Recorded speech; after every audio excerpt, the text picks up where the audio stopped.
Okay, I'm out of breath from coming to the stage. I had two best friends, and they both had terminal illnesses. I think it's because I have issues with long-term commitment. They are now both dead to me. My one friend, he had AIDS. I'm sorry, he still has AIDS. We're just not friends anymore. But when we first met, he was like, "And just so you know, I'm not going to live for that much longer." And I was like, "Oh, that actually works perfectly for me." But then like a month into our friendship, he was like, "I have good news. I went to the doctor and I found out I'm actually going to live till I'm 50. I was like, "Ooh, that's too long. Like, I'm going to have to terminate this friendship." And then my other friend, she had stage 4 breast cancer, and she didn't tell anybody, not even her parents. But she told me, which was a burden. And like a year into our friendship, she was like, "Ann, you really make me laugh, and I can just feel the cancer melting away because of the laughter." And I was like, "Oh my God, like I'm not even that funny, but I can cure cancer now." This is actually not the first time something like this happened. When I was 12, my great-grandma was on her deathbed, and my dad made me come in and cheer her up, and I did like a tap dance routine, and she laughed a lot, which was embarrassing because that's not the type of performance it was supposed to be. But that night, my dad called me because my parents were divorced, and he's like, "Hey, honey, your grandma's gonna fully recover because you made her laugh, and laughter is the best medicine." And then 48 hours later, you guessed it, my grandma was dead. And my dad blamed it on me. He's like, "Honey, you got your grandma too excitable and her heart stopped." So the first time I did stand-up comedy was actually at my dad's funeral.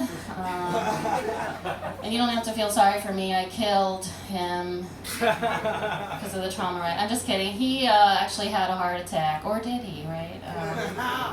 I really think my great aunt thought I had something to do with it because she always writes the obituaries for the family, and she misspelled my name in the obituary, and my first name is 3 letters, and we share a last name. So I was walking down the street, and I heard a screaming, like this cacophony of screams. And I was like, "What's that annoying sound?" And I looked over, and there were just a bunch of children playing. I was like, "Wow, I guess I forgot what happiness sounds like." Are you guys having fun? No. Cool. My cat died. It's true, she died. She lived for like 17 years, and we got her ashes back, and my mom wanted to sprinkle her in the woods, but I just wanted to sprinkle her in my coffee so we could spend the day together. And then at the end of the day, I would either pee or poop her out. I'm not really sure how ashes work or how the digestive system works. What's next for me? Should I get married? My sister wanted to go new cat shopping, but then I farted in the hallway, and she farted in the hallway, and they merged together to form Fart Bubble, and then Fart Bubble curled up onto my bed, and I was like, "Oh my God, do I have a new pet? Fart Bubble?" So you guys, last summer I dated a guy that had an elaborate comb over, and we broke up, and then like 4 months later we got back together, but I just agreed to it so I could find out the mystery behind his hair.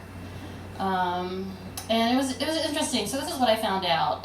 So all of this hair is real, but then this hair he pushes forward, grows out long, folds over, and hairsprays it to form this hard, shiny shell.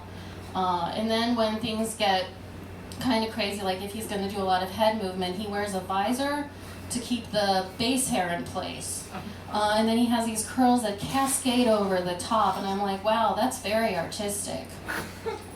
So we went to the beach together, and it was windy, so he wore the visor.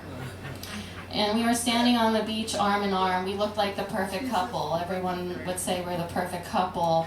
And we were just staring there. We were standing there staring into each other's hair, and He also had this hair that came over to a point on one side, and it started to get really windy, and I watched as all of this just blew over too far to one side, leaving this side completely bare. And he saw what I saw, and he just moved me over, and then reality was restored.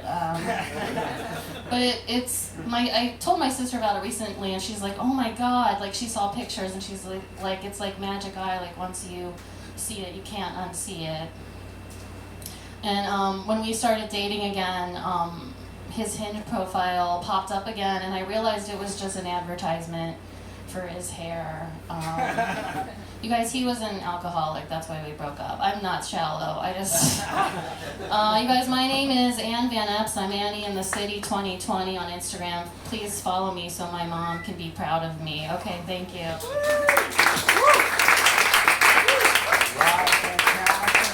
Give it up for